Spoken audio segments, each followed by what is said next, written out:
Donc, les slides sont en anglais, mais je vais faire la présentation en français. Si vous voulez que je change, n'hésitez pas. S'il y en a qui sont anglophones et qui ne comprennent pas certains termes en français, n'hésitez pas à poser des questions. OK, cool. Donc, introduction à l'intelligence artificielle, les bases des réseaux de neurones. En fait, ce cours est principalement un cours théorique pour une raison simple, c'est parce qu'il y a beaucoup d'informations pratiques sur Internet. Il y en a énormément. Il y a plein d'exemples de code qu'on peut télécharger, de PyTorch, de TensorFlow, Keras, qu'on peut juste rouler. Et à mon avis, ce qui manque vraiment, c'est les bases théoriques pour comprendre en fait ce que font ces codes-là. Donc, ce cours d'une heure à peu près est principalement en fait sur les bases théoriques des réseaux de neurones. Oui, donc ça, ce sont par exemple des outils, la PyTorch, Scikit-learn, Jupyter Colab, qui est en fait très intéressant pour rouler des choses. En fait, c'est comme un notebook de Google qui est gratuit. Vous avez accès à des GPU, donc c'est quand même intéressant. PyTorch, c'est ma librairie préférée. En ce qui concerne faire des réseaux de neurones, il y a aussi TensorFlow, évidemment, Keras.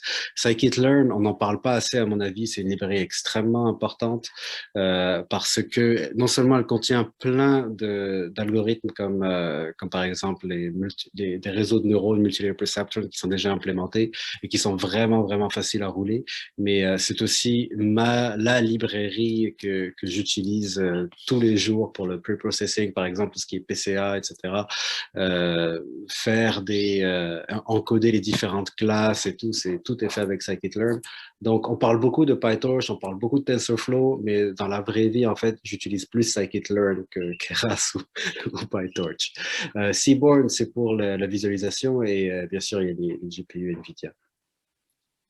Donc, les différents types d'applications pour les réseaux de neurones, en fait, l'apprentissage machine learning, tout ce qui est apprentissage supervisé. Donc, c'est extrêmement simple. On a un dataset, on a des images de chats, des images de chiens. Et l'idée, c'est d'entraîner un réseau de neurones à être capable de reconnaître un chat qu'il n'a pas vu dans son dataset. Donc, c'est ça ce qu'on appelle la généralisation. C'est ça la base, en fait, la base de l'apprentissage machine et des réseaux de neurones en particulier. C'est que l'on veut entraîner un réseau à classifier, dans le cas d'une classification supervisée, des choses qu'il n'a pas vues, enfin, des exemples qu'il n'a pas vus durant son entraînement. Donc, on lui montre des images de chiens, il va être capable de classifier n'importe quel chien, même les chiens qui ne sont pas dans son exemple d'entraînement.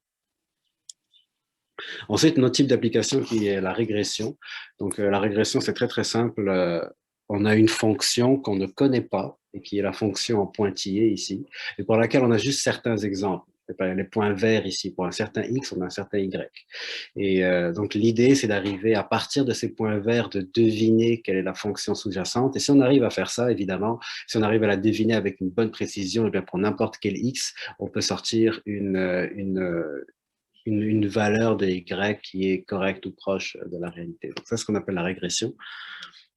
Ensuite, il y a les types, tout ce qui est non supervisé. Et à ce moment-là, c'est des datasets en fait qui n'ont pas de labels, qui n'ont pas de targets. C'est qu'on a juste les données. Par exemple, on aurait des images de chiens et de chats, mais sans savoir si c'est d'image de chien ou de chat. Donc, c'est ce type d'application que l'on appelle non supervisée, c'est en fait extrêmement intéressant pour découvrir des structures qui sont dans les données. Donc, c'est vraiment intéressant pour tout ce qui est clustering et visualisation. Et par exemple, ici, ce que je montre, c'est un exemple qui vient de la génomique. Et donc, chaque point que l'on voit est une cellule, et chaque cellule à la base est un vecteur de 20 000 gènes. Donc, évidemment, on ne peut pas visualiser 20 000 dimensions à l'œil nu, donc on réduit la dimensionnalité en 2 dimensions. Et là, on est capable de voir les différents clusters des différents types cellulaires. Et ça, c'est un type d'application qui est non supervisé. Ensuite, on a l'apprentissage par renforcement qu'on ne va pas voir en fait durant ce cours, mais que je mentionne parce que c'est quand même quelque chose d'important. Donc, L'apprentissage par renforcement, c'est très, très simple. C'est, on a un agent et cet agent fait une suite d'actions et à la fin des actions, ben, il y a un résultat. Et ce résultat est soit positif, soit négatif. Et l'idée, c'est d'arriver à entraîner un agent à faire, à trouver de lui-même, en fait, les bonnes suites d'actions qui maximisent les résultats positifs. Et finalement, on a les types de réseaux génératifs qui sont tout simplement des réseaux qui apprennent à générer des choses qui ressemblent à leur exemple d'entraînement. Donc là, on a un bel exemple qui vient de NVIDIA et ces personnes n'existent pas.